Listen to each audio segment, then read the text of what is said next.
Hello, hello, hello, hello.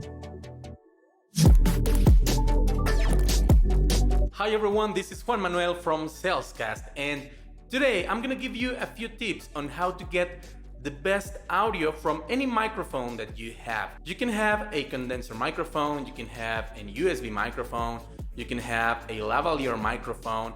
It doesn't matter which microphone you have at this moment to record your own podcast. There is a certain rule on the distance of your microphone to get the best audio possible. As you could see at the beginning of this video, I was trying to speak as far away of the microphone and as close possible of the microphone. I'm speaking this low because, as you can see, I'm recording over there and the waveform is way too big if I am closer to the microphone. If I am away, the waveform is smaller. A part of the volume, you can see that there is also a difference on the way your voice sounds. If I am far away, my voice, it doesn't have any presence, But if I am closer to the microphone, I can hear the voice with more presence. It's like, for example, if you try to seduce your listeners. Hi everyone. But in this case, it's not the same. Hi everyone. I am trying to seduce all of the viewers on this video. No, that's not gonna work. Obviously, you're not supposed to record everything with this voice or everything as far away. So yeah, there is a sweet spot for all the microphones. In this case, I'm using this distance for basically most of the microphones, and if you go to any studio, most of them try to do this, like putting your hand here on your chin, well, your finger, and check the distance of the microphone and your chin, like this. If this is the microphone that I am going to use, the best distance for my voice should be something like this. But now there's another issue. Then you have this pop all the time. That's what we call clipping.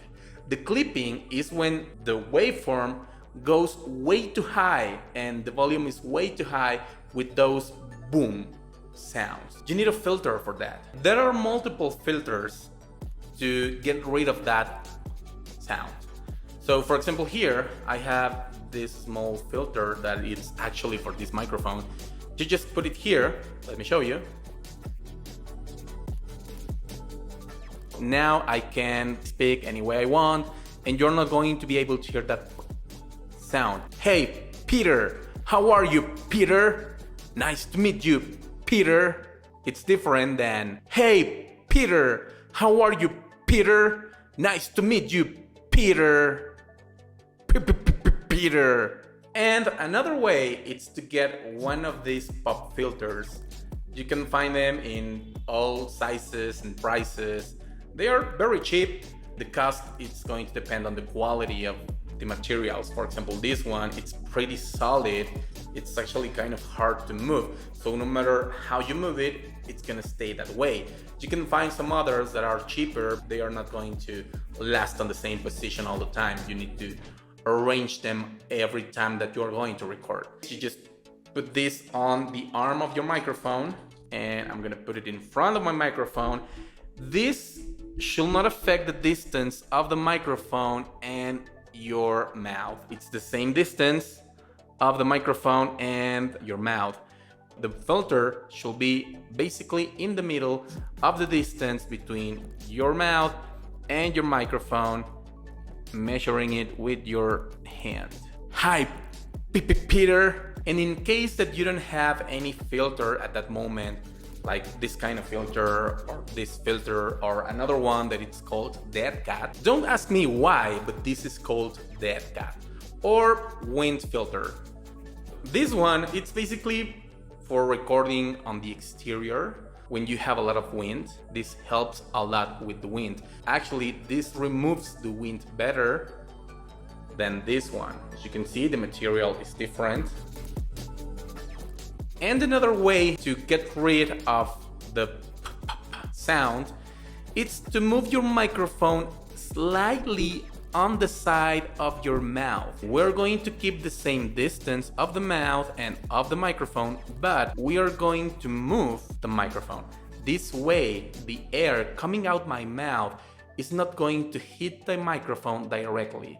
Hey, Peter, how are you? It's different than, hey, Peter, how are you? Peter. It sounds different.